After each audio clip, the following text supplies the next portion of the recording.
오늘의 말씀은 마가복음 5장 3절로 5절의 말씀. 제가 가진 성경 신약 60페이지에 기록되어져 있습니다. 마가복음 5장 3절로 5절의 말씀. 제가 받들어 봉독합니다.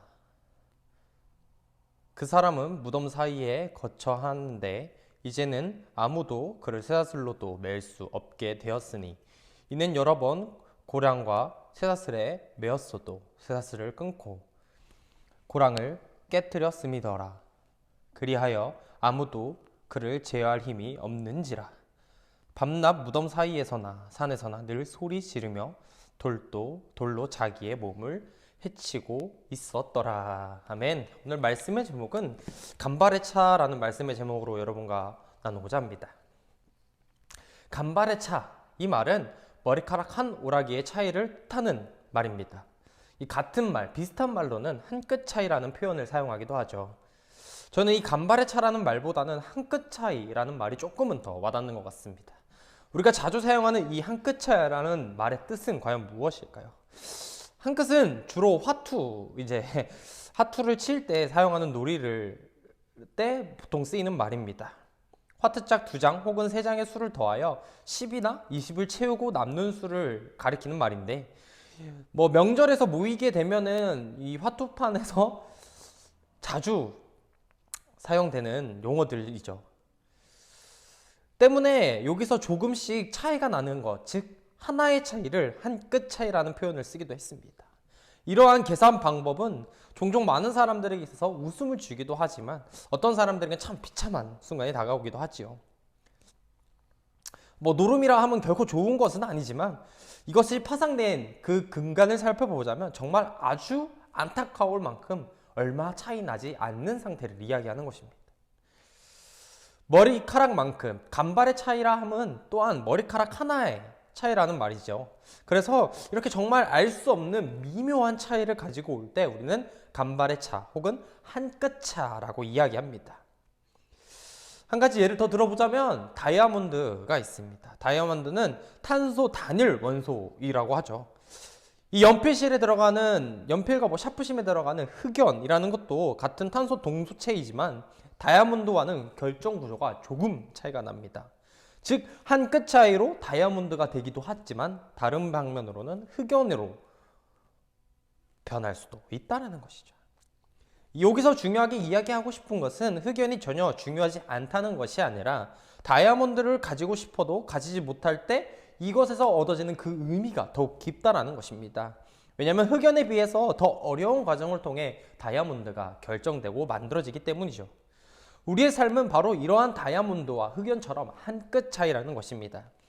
우리는 어떠한 삶을 살아야 할까요? 오늘은 그 한 끗 차이를 살펴봄으로써 우리가 살아가야 하는 삶이 과연 어떠한 모습을 가져야 하는지 함께 나눠보고자 합니다. 오늘 본문의 말씀을 전체적으로 살펴보자면 이 거라사 광인의 처한 실상에 대해서 잘 드러내고 있습니다. 그는 참으로 비참한 상태에 놓여 있었습니다. 그는 가정과 사회로부터 격리되어 어찌 보면 무덤 사이에서 가장 가까운, 즉 무덤과 더 가까운 상태였으며 밤낮을 가리지 않고 늘 소리를 질렀으며 심지어 스스로 자신의 몸을 상하게 했던 자이죠. 거라사 광인은 비록 생명을 가지고 있었으나 무덤 사이에 거함으로 죽은 자와 같은 상태였으며 짐승보다 못한 존재로서 귀신이 주는 고통으로 인해 소리를 지르지 않으면 참을 수 없었고 견딜 수 없는 상태가 되어진 상황이었습니다. 한마디로 그에게는 어떠한 희망도 보이지 않는 상태였다는 것이죠. 그런데 여기서 중요한 것은 이건 비단 거라사 광인에게만 일어나는 일이 아니라는 것입니다. 이는 예수님을 만나지 못한 채 그 죄 아래서 신음하고 있는 모든 자들의 어찌 보면 이야기를 대변한다 이야기할 수 있습니다. 즉 그들은 비록 살아가고 있기는 하지만 영혼이 죽어 있음으로 인해 참 생명이 없는 것과도 같은 상태라 이야기할 수 있습니다. 죄와 사단의 종이 되어 아무런 소망도 없이 그 아래서 억압과 고통을 당하다가 영원히 멸망할 운명에 처해 있다는 것이죠. 물론 우리도 예수님을 만나기 전에는 그들과 다르다 이야기할 수 없을 것입니다. 누구나 비슷한 상황일 거예요. 주님을 만나기 이전에는 우리가 죄로 말미암아 참된 자유와 생명을 얻기란 정말 어려운 것이겠죠. 우리가 예수님을 만났다는 것은 이 거라사 광인이 예수님을 만난 것 이상으로 소중하고 기쁨으로 우리는 그것을 그래서 주님의 만남을 받아들여야 한다는 것입니다. 주님이 없었다면은 우리는 어떠한 죄에서도 결코 자유함을 얻을 수 없을 것이라는 것이죠. 따라서 우리는 아무런 소망 없이 죄 아래에 살아가고 있던 우리를 친히 찾아오셔서 우리를 구원해 주신 예수님을 늘 높이고 그분께 감사하는 삶을 살아야 합니다. 아울러 지금도 예수님을 만나지 못한 자들을 위해서 우리는 주님을 소개하고 그 주님이 주시는 진정한 자유를 서로 나누며 살아가야 한다는 것이죠. 조금 더 본문에 등장하는 이 거라사 광인을 살펴보자면 그의 삶에서는 귀신 들린 사람의 생활의 모습이 등장하고 있습니다. 그는 무덤 사이에 거하며 밤낮 소리를 지르고 스스로 자신의 몸을 상하게 하던 자였습니다. 참으로 귀신 들린 거라사 광인의 생활은 정상적인 일상을 사는 삶이라 보긴 어려웠죠. 그렇다면 우리는 이 광인이라는 표현에 있어서 뭔가 거리감을 느끼지만 과연 현대사회를 살고 있는 우리에게 있어서 그러한 모습이 전혀 없느냐? 오늘 현대인들 가운데서도 정상적으로 자신의 삶을 살아가지 않는 자들이 꽤 많다는 것입니다. 학생은 여러 가지 본분이 있습니다. 그의 가장 중요한 것은 학생은 학생으로서 배우려 하는 학습의 자세가 되어 있어야 됩니다.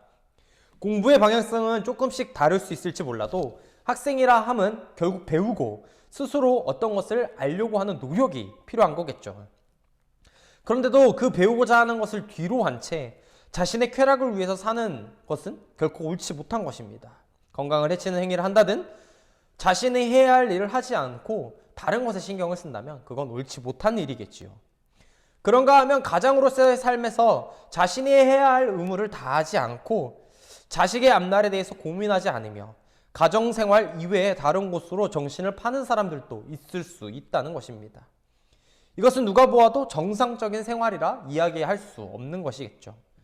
또한 오늘 이 말씀을 보고 계시지만 가끔은 교회 안에서도 각자의 삶에 있는 그 교회에서도 이 사랑과 봉사의 삶을 사는 것 대신 미움과 시기로 교회를 분란에 빠뜨리는 자들도 그러한 모습이 정말 옳다 이야기할 수 있을까요? 이러한 모습들은 그 당시 거라사 광인과 전혀 다르지 않는 모습이라 생각됩니다. 바로 사악한 자의 꾀임에 넘어간 자들이라 이야기할 수 있겠죠. 우리는 이러한 모습으로 살아가서는 안 된다는 것입니다. 또한 오늘 본문은 귀신 들린 사람의 형편에 대해서도 자세하게 묘사합니다. 이 기록을 보면 사람들이 그를 고랑과 쇠사슬로 여러 번 묶어두었다고 이야기하죠. 하지만 그 묶어두었던 것이 번번이 끊어지고 깨지기 때문에 아무런 소용이 없다 이야기합니다. 누구에게나 지지 않을 가공할 힘을 가지고 있는 광인의 모습이죠.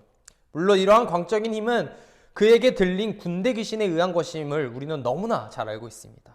그렇다면 우리는 그러한 모습을 통해 과연 무섭다, 저렇게 되면 안 되겠다라고만 알아야 될까요? 아니죠. 성경에서는 사단과 악한 영들의 각종 표적 또한 거짓 기사들에 대한 여러 가지 능력들이 있다고 나타나고 있습니다.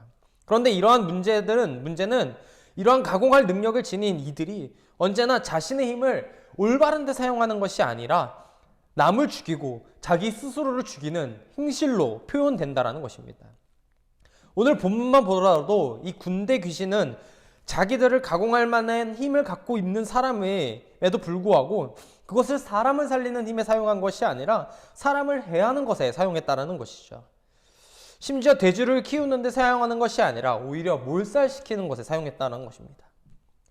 즉 사단과 악한 영들은 언제나 자기들이 지닌 엄청난 능력을 하나님을 섬기는 데 사용하지 않고 오히려 대적하는 데 사용하고 있으며 사람과 자연을 살리는 데 사용하지 않고 오히려 파괴하는 데 사용한다는 것을 우리는 눈으로 볼 수 있습니다. 따라서 우리는 이러한 현상을 보면서 차라리 사단과 악한 영들에게 이러한 능력이 없었더라면 오히려 그들을 위해서나 인류를 위해서 훨씬 좋지 않았을까라는 생각을 안 할 수 없습니다. 우리는 이러한 사실을 보면서 능력도 축복받는 것도 정말 중요하지만 이보다 더 중요한 것은 바로 어떠한 은사와 능력을 어떻게 사용하느냐는 것이겠죠. 그것이 바로 우리의 삶에 정말 한 끗 차이로 다가올 것입니다. 따라서 우리는 언제나 하나님께 은사와 축복을 구하기 전에 먼저 그러한 능력을 올바르게 사용할 수 있는 마음을 달라 간곡히 부탁해야 한다는 것입니다. 그래야 하나님의 축복을 바르게 사용함으로써 그 나라와 영광을 드러내는 것은 물론 날마다 능력은 증거하되 그것을 제대로 사용하지 못하는 이 세상을 향해 하나님의 축복을 선용하는 길을 제시하는 나침판과도 같은 존재가 우리는 되어야 한다는 것입니다. 하나님이 주신 축복과 능력을 선용하면 그 유익이 큰 유익으로 되돌아오겠지만 악용하여 그릇하게 사용하게 된다면 오늘의 말씀에 등장하는 광인과 전혀 다르지 않는 우리의 모습을 발견하게 될 것이죠. 우리는 무엇인가를 이루기 위해서 앞만 보고 달려가는 경우가 정말 많이 있습니다. 실패하지 않기 위해서 달려가는 것을 비난하려는 것이 아니라 우리의 방향성이 잘못되었음을 쉽게 그리고 빠르게 깨달아야 한다는 것이죠. 그 쉬운 방법이 바로 주님과 동행하는 것입니다. 자신이 가진 능력을 어떻게 사용하느냐에 따라서 하나님의 귀한 제자가 될 수도 광인의 삶이라 비판받을 수도 있다는 것이죠. 우리는 우리가 가지고 있는 능력을 선한 목적으로만 사용해야 합니다. 이 말씀을 보고 있는 많은 우리는 하나님의 선한 목적에 동참하고 사시는 여러분이 되시기를 간절히 바랍니다. 주님의 뜻에 합당한 삶을 살기 위해 더욱 노력하시는 부분들이 많이 있겠죠. 하지만 가끔 가다 보면 우리의 인생에서 우리의 목적이 우선시 될 때가 간혹 우리의 삶에 있다는 것입니다.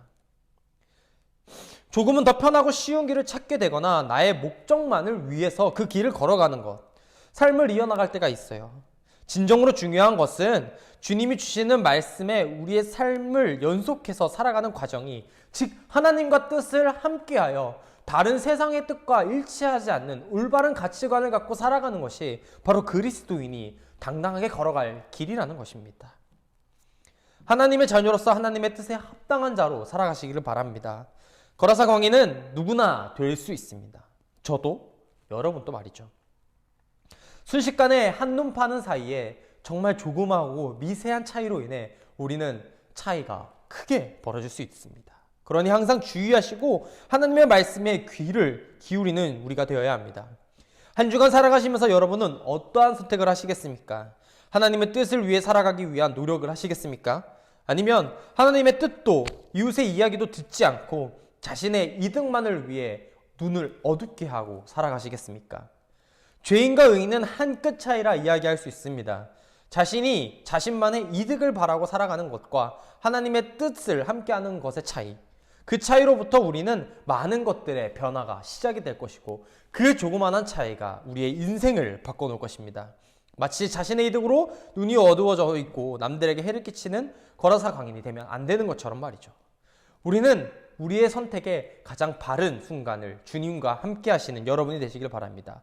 그래서 온전히 올바른 선택으로 하나님의 영광만을 높이고 살아가시는 여러분이 되시기를 간절히 바라고 기도하겠습니다. 다 같이 주기도문으로 예배를 마칩니다. 하늘에 계신 우리 아버지여, 이름이 거룩히 여김을 받으시오며 나라가 임하옵시며 뜻이 하늘에서 이루어진 것 같이 땅에서도 이루어지이다. 오늘 우리에게 일용할 양식을 주시옵고 우리가 우리에게 죄 지은 자를 사하여 준 것 같이 우리 죄를 사하여 주시옵고 우리를 시험에 들게 하지 마시옵고 다만 악에서 구하시옵소서. 대개 나라와 권세와 영광이 아버지께 영원히 있사옵나이다.